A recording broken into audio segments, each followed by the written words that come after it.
Well, Nation of Millions comes out, Right. and it's epic. Right. But then, maybe about a year later, you guys drop Fight the Power.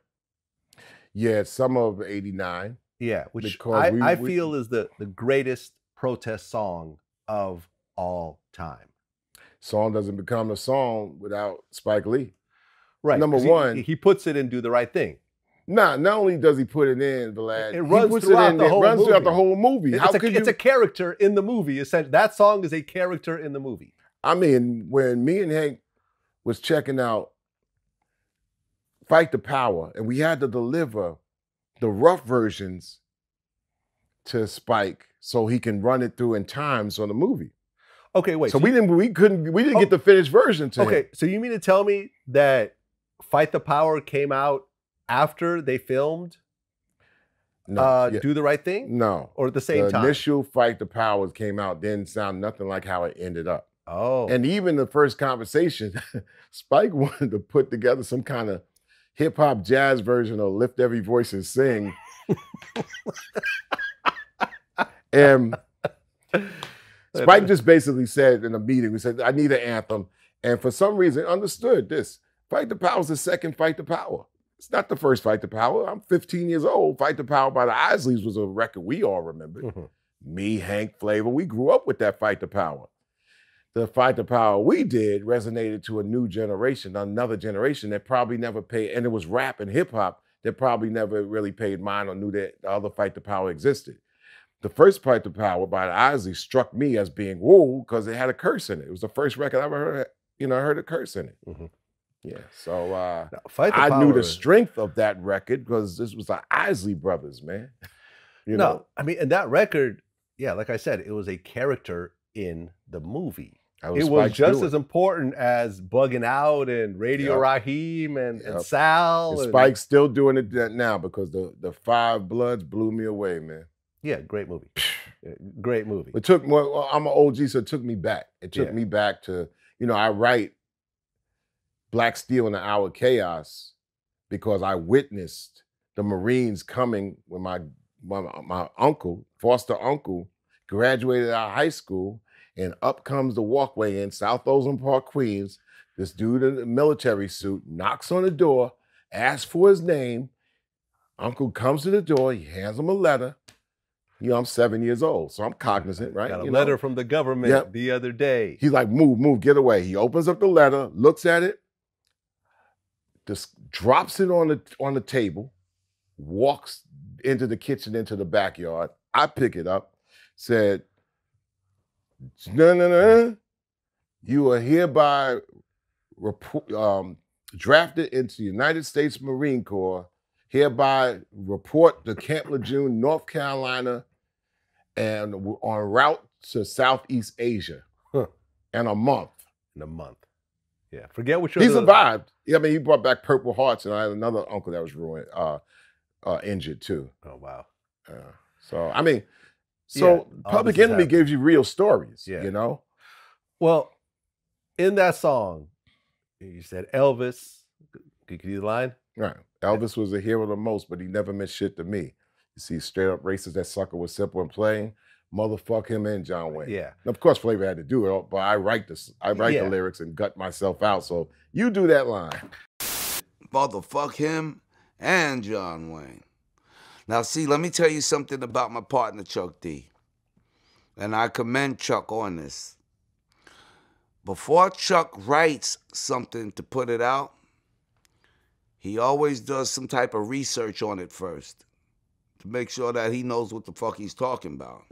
That's why a lot of our songs that we've made, and this is why I always say that I back Chuck up 189.9 per 9%.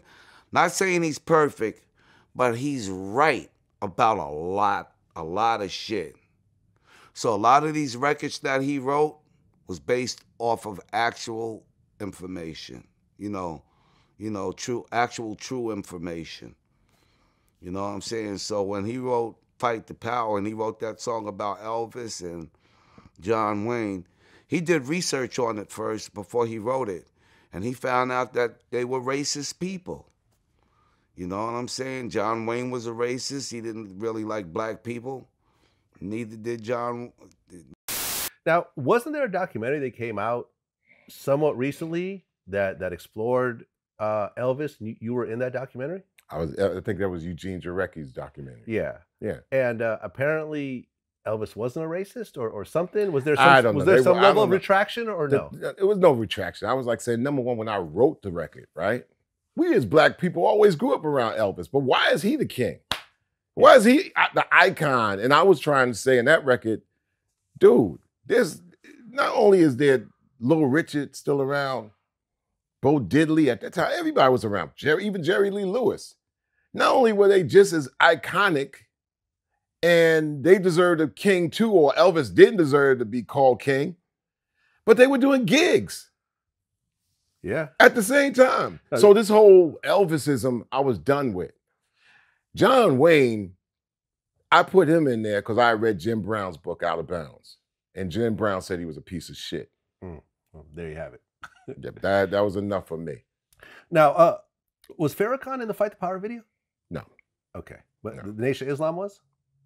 Nation of Islam was always somewhere in the peripheral. We were in Brooklyn. Yeah. And as Nation of Islam, FOI, always on post. Yeah. The greatest guys in the world. Because you guys, I feel, introduced the NOI to hip hop with your second album. I mean, granted, the NOI had been around for the 60s and 70s. Yeah, I mean, don't believe the hype and bring the noise. I said, Farrakhan's a prophet I think you all listen to. Yeah. And this was in rebuttal to all these other Americana icons they was tossing at us. I'm like, okay, I'm gonna name somebody that you probably don't dig that I dig. Yeah, the followers of Farrakhan. Don't tell me that you understand unless you hear the man. You know, it's the same thing in Buck Wild, you know, ain't nothing changed. Still down with Farrakhan. So it was about the Nation of Islam being a nation inside of a nation that said, look, America is going to do what it's got to do, but you got to look at yourself and unite inside that situation. You see that the Nation of Islam, for whatever organization that you might think it is, always a situation that had to be respectful to, A, they're not going to carry no guns, B, they're going to be a situation that knows that they can't change the law, but they operate within the law of wherever they live to figure out how they do their thing. Now, all kinds of other things or offshoots and all that other stuff that happens, man, it's still up to you to say, listen, how do we exist in the wilderness of North America if you're not seeing enough of yourself? What Public Enemy and the Nation of Islam had done is the Nation of Islam had taken us to many countries that the mainstream bookers and promoters never would take us. I mean, I've been to many, many countries that were quote unquote non-Western countries and quote unquote off the grid, off the bar, don't go there, you might lose your life. And we had the greatest of all times there, including number one, the continent of Africa, which was some of our greatest times. Were you a NOI member yourself? No, always on the peripheral because we have members who were in and out. And then we knew that, you know, as an artist, a cultural person, that the best service is that you be at the door and acknowledge the Nation of Islam. I mean, I'm not going to be in a situation that's not going to be, you know, within the guidelines of, I mean, you cursing on records, man. You're going around the world. You got to know who you are and what you are not. And but organizational wise and figuring out what to do when you're looked upon as lesser than, the Nation of Islam had done a whole lot. And even down to like, people tend to like forget like that the Million Man March never happened. I thought that was a key turning point.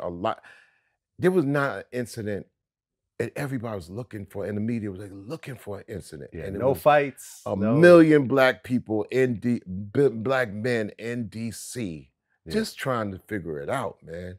And how that had been downplayed and to be like, you know, I think, and you even heard like the naysayers, you know, I went to the Million Man March, but it ain't changed nothing. Stop looking on the outs and the exterior to change your world. You got to go within.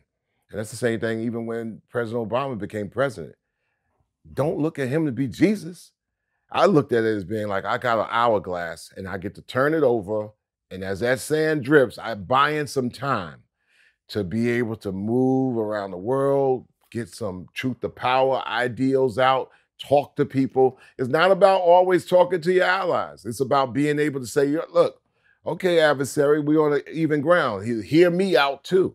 So whenever you expect that the world ain't gonna meet you halfway, world ain't never gonna meet you halfway, bro. You gotta go 3/4 to the world, but you have to be taught that you are able to do so. And you must be taught that you're greater than even what you think of yourself without it going into narcissism.